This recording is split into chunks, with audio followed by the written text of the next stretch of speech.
Integrity, this is Houston. Are you ready for the event?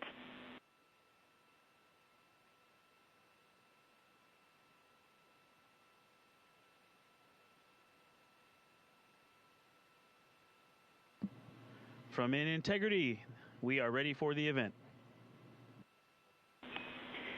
NASA Public Affairs Office, please call Integrity for a voice check. Integrity, this is NASA PAO Courtney Beasley. How do you hear me?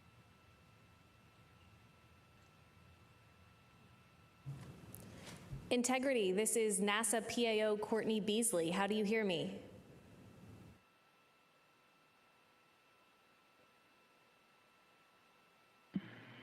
Hey, Courtney, we hear you, but you are very low. Okay, I will try to talk a little bit louder. Reid, Victor, Christina, and Jeremy, it's great to see you today. We have a room filled with media eager to talk to you. Courtney, we have you loud and clear. Wonderful.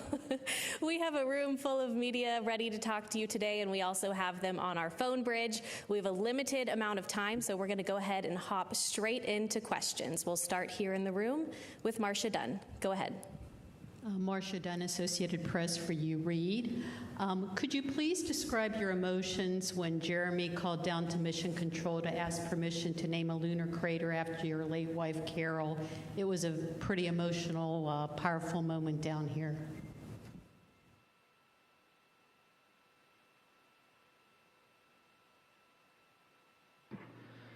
Marcia, it was a powerful moment up here as well. My crewmates approached me when we were at Kennedy in quarantine, and they said, hey, the three of them had talked and they would like to do this. And that was an emotional moment for me. And I just thought that was just a total treasure that they had thought through this and they had offered this. And I said, absolutely, I would love that. I think that's just the best. And I said, but I can't give the speech. I can't give the talk. And Jeremy, the kind of guy he is, he said he would do it. And it was getting emotional there. And I think when Jeremy spelled Carroll's name, Carroll, I think for me, that's when I was overwhelmed with emotion. And I looked over and Christina was crying. I put my hand down on Jeremy's hand as he was still talking. It was right there on that rail. And I could just tell he was trembling, and we all pretty much broke down right there. And just for me personally, that was kind of the pinnacle moment of the mission for me. That was, I think, where the four of us were the most forged, the most bonded, and we came out of that really focused on that day ahead. I think that was a very caging moment for the four of us. Thank you for that question, and it was a great moment. We'll take our next question in the room here from Joey. Go ahead. Thanks. Joey Roulette with Reuters. I'm curious, Reid, and for anyone else who wants to answer it, how has this mission changed you guys personally in your views of the moon? These photos make it look kind of intimidating and beastly, and just curious to hear your thoughts on how you guys have also changed during this mission personally. Thank you.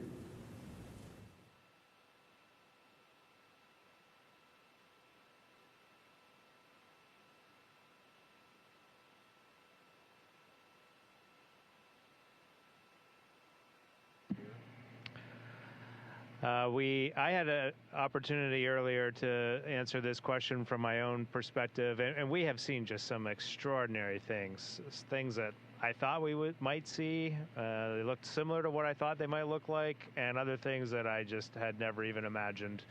And those were different perspectives that we saw these things from, but I have to say, it hasn't changed my perspective or the perspective that I launched with. The perspective I launched with was that we live on a fragile planet in the vacuum, in the void of space. We know this from science. We're very fortunate to live on planet Earth. And the other perspective that I've sort of learned from others through life is that our purpose on the planet as humans is to find joy, to find the joy in lifting each other up by creating solutions together instead of destroying. And when you see it from out here, it doesn't change it. It just absolutely reaffirms that. It's almost like seeing living proof of it. Okay, we'll go ahead and take one more question here in the room and then head to our phone bridge. If you are on the phone bridge and have a question, just a reminder to press *1. Jackie, go ahead. Hi, Integrity. It's so wonderful to speak with you. This is Jackie Waddles with CNN. Obviously, there is a huge moment coming up with reentry. Can you describe your feelings, how you're preparing for that moment, mentally and physically? And then as you prepare for the end of the journey, what are some moments that you know that you'll take with you for the rest of your life from this journey? Thank you.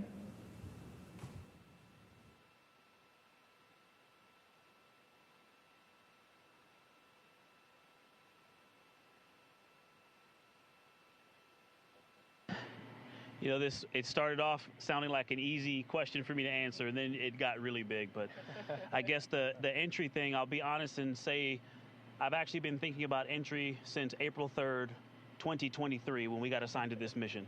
And one of the first press conferences we were asked, what are we looking forward to? And I said splashdown, and it's kind of humorous, but it's literal as well, that we have to get back. There's so much data that you've seen already, but all the good stuff is coming back with us. There's so many more pictures, so many more stories. And gosh, I haven't even begun to process what we've been through. We've still got 2 more days. And riding a fireball through the atmosphere is profound as well. So I have to answer that question later. I'm not sure, but I can tell you it's a lot. And lifelong memories. I'm going to be thinking about and talking about all of these things for the rest of my life, for sure. Yep. All right, we'll head over to our phone bridge. Our first question there is from Kelly Malone with Canadian Press. Go ahead. Hi, this is Kelly Malone with the Canadian Press. There's a lot of excitement about scientific advancements as a result of the mission. You just spoke about the data, and I know you've spoken about training on robotics in Montreal. What are the takeaways from these missions so far that might be applied to robotics or other international tech efforts in the future? And just a quick personal note for Jeremy. I'm told you got a surprise message from your family. Can you share what it was like to hear from them?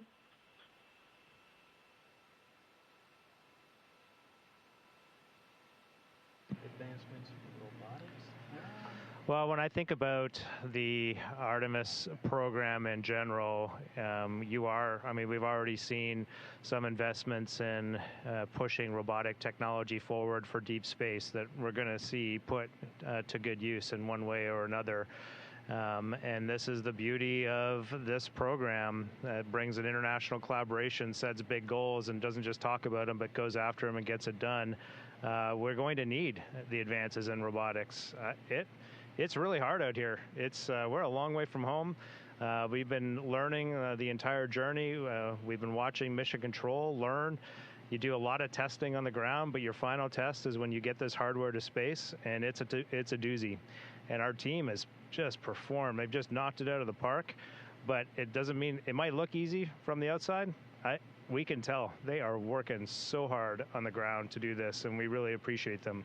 And so when we get these next generation robotics on the surface of the moon and out in deep space, there's going to be some challenges, there's going to be some failures along the way, and there's going to be some learning that happens.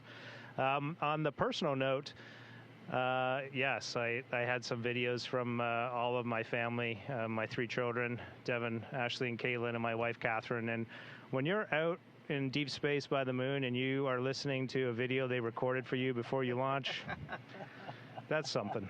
We all had it so great. Yep. Okay, our next question is from Micah Maidenberg with the Wall Street Journal. Hi, good evening. For anybody who'd like to answer, how do you think the flight has contributed to the broader Artemis program? Of course, it's not over yet, but what do you think the crew has already brought to the table for the next couple of missions? Thank you.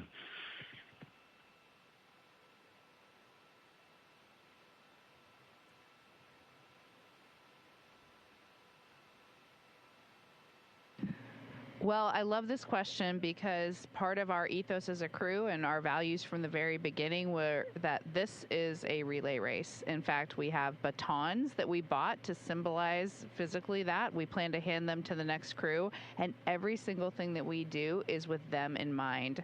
Oftentimes, it's actually easier in human spaceflight, especially on a first mission, to accept some of the things that aren't working quite right or the operational workarounds. And we have actually been diligent to try try to fix everything. And we're always thinking from the perspective as what is the next crew going to think about this? How will this help them to succeed? So manual piloting the vehicle, making sure that the procedures and the processes for making everything work are all as they should be. Then there's the human side of it. How are our provisions? How are our food? How is the human system working in here? Taking the time to do all of the developmental flight test objectives that have been scheduled. So both in the vehicle and all in the last 3 years, we've really just worked to make sure that they are set up for success, and that's all of the teams, not just the crew, but the flight control teams, the mission engineering rooms, the launch teams, everyone. Hopefully, we've done our best to bring folks together and to make sure that we can be the best we can be. Obviously, just testing, putting humans in this vehicle is the easy thing to see, and we hope that we've capitalized on that and made it as much as it can be for our time here. Our next question is from Alex Wilson with the Weather Channel. Hi, guys. Thank you so much for your time. You're space experts, yet time and time again, we've heard you amazed by things that you've seen on this mission. So what has been the biggest scientific surprise or discovery for you?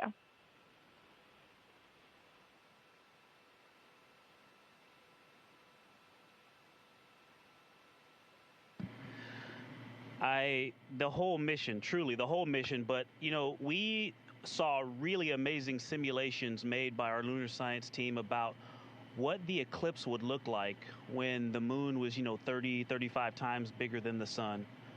But seeing that,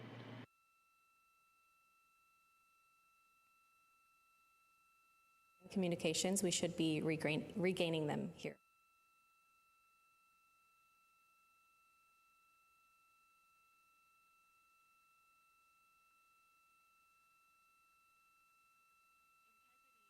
Houston, we lost your video and handheld mic audio stream. We are troubleshooting.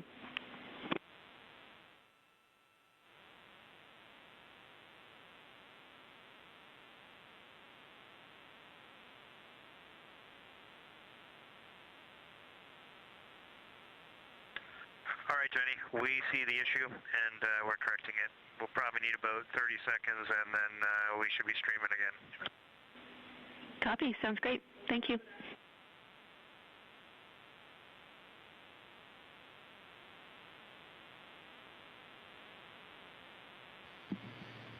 okay, comm check. How about now? Are we back with you? And Jenny, how much of Victor's answer did you hear? Yeah, we have you back, video, and the handheld mic seems to be back up too, and Victor should repeat his answer. Over to PAO.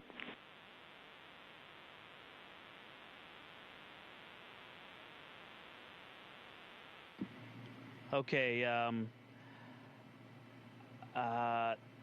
the thing that we saw that really surprised me the most is we trained to view the eclipse from the far side of the moon, or after going beyond the far side of the moon. We saw great simulations made by our lunar science team, but when that actually happened, it just blew us all away. I mean, you heard the reaction real time, but it was the fact that we trained for it, and it almost was a thing that we were, I don't want to say unhappy about, but launching on April 1st meant the far side wasn't as illuminated as we were hoping, and so that thing seemed to be a consolation, and it was one of the greatest gifts of that part of the mission. Okay, we'll come back here in the room to Andrea. Go ahead.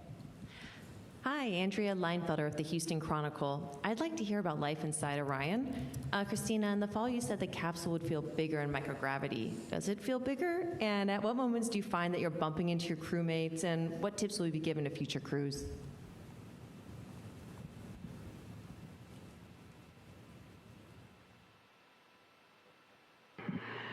Wow, we have loved living in Orion, and in fact, we've all said that sometimes you can forget where you really are because we're in this small the small space that just gives us everything we need. But the answer to your question is yes, it is bigger in microgravity, and yes, we are bumping into each other 100% of the time.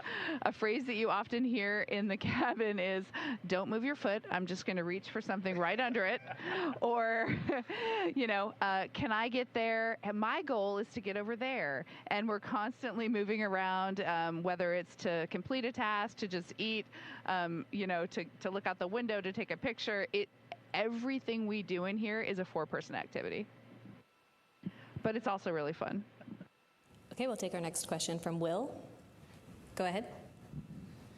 Thank you, Will Robinson Smith with Spaceflight Now. It's good to talk with you all.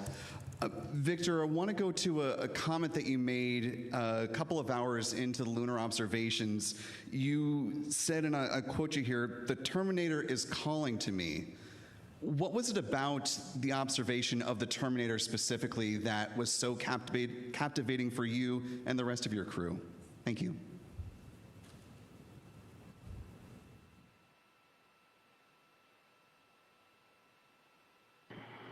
One being 3,500 miles from it. I mean, it was so big, and now it wasn't an image on a screen, but it was all of the things we had talked about in training, the terrain, how you can see features based on how high they are above the surface and how low things were. And there were holes that, craters that appeared to just be endless bottomless pits, and then peaks that seemed to be, I couldn't tell how high, but you could just really get a sense of the relief down on the surface. And to look down on it from so close or over at it from so close was just, it was hard to describe. When you are in an airplane flying back past, Flagstaff, you're looking out the window trying to, identify Meteor Crater, or looking out trying to find the Grand Canyon. And this was the same thing. But imagine if you had seen Meteor Crater or the Grand Canyon for the first time. Our next question is from the phone bridge from Lauren Grush with Bloomberg. Hi, so great to talk to you for. The world has been watching along with your journey with such enthusiasm and joy. Do you have any sense or feedback of how your mission has reached the masses back on Earth? And does that influence you at all when you speak and narrate your journey?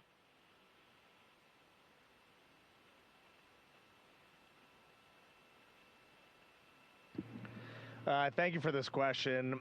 We have had, I'm going to answer it a little bit differently than it was asked, but I'll get there in a second. But we have had a chance, the four of us, we've had 2 opportunities each to have very brief video chats with our families.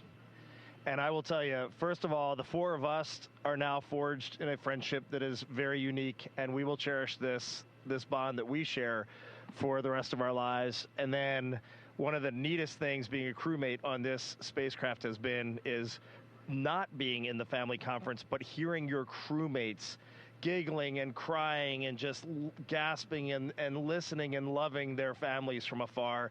Family is so important to all 4 of us, and that has been amazing. And when I got to talk to my daughters, Ellie and Katie, for the first time, I just couldn't even speak. I was just so overjoyed. I was crying. I mean, it is an amazing experience.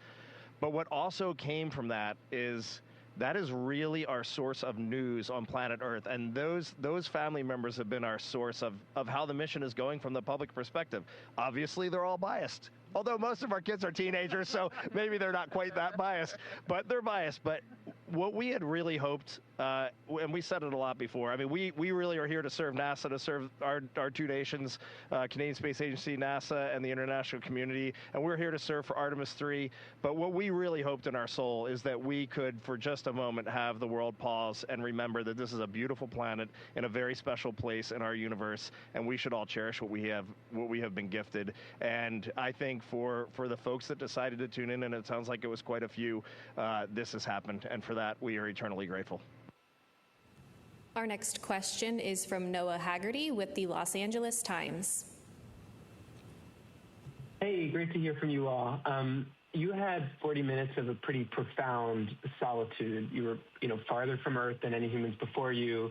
No means to communicate with Earth. It was really just the 4 of you, the spacecraft, and the moon. Can you talk us through what that moment felt like?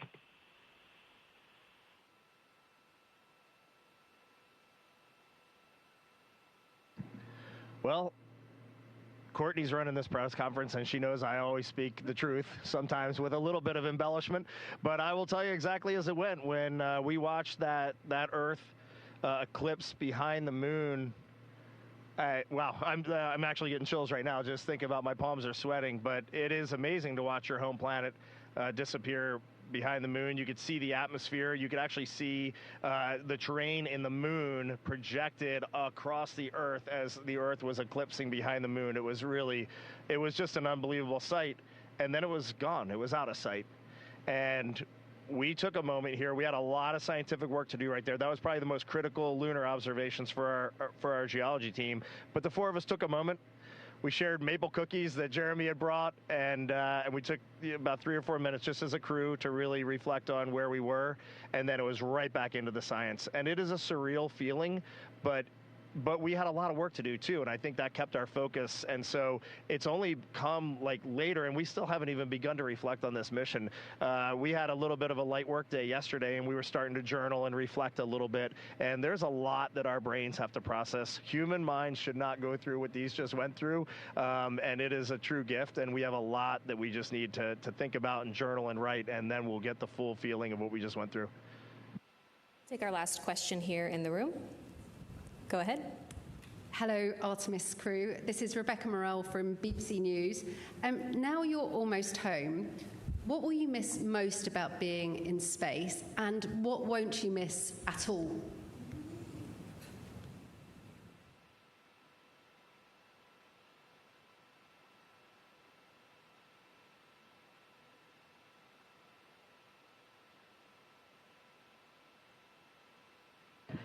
Well, first of all, thank you for that question. I will miss this camaraderie. I will miss being this close with this many people and having a common purpose, a common mission, getting to work on it hard every day across hundreds of thousands of miles with a team on the ground. This sense of teamwork is something that you don't usually get, like, as an adult. I mean, we are close, like, brothers and sisters. 100%. And that is a privilege we will never have again. I have to say, I don't think there's anything I would say I won't miss or that I'm just ready to be over, because this whole thing is a package. We can't explore deeper unless we are doing a few things that are inconvenient, unless we're making a few sacrifices, unless we're taking a few risks, and those things are all worth it. All right, that's unfortunately all of the time we have for today. Reid, Victor, Christina, and Jeremy, you have captivated the world through this mission. We're all watching, we're all cheering you on, and we can't wait to welcome you home in a few days. Thanks for joining.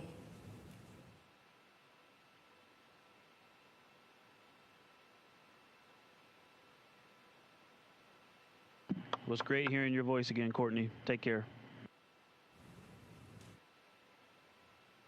Integrity, this is Houston ACR. That concludes the event. Thank you. Thank you to all the participants. Integrity, we are now resuming operational audio communications.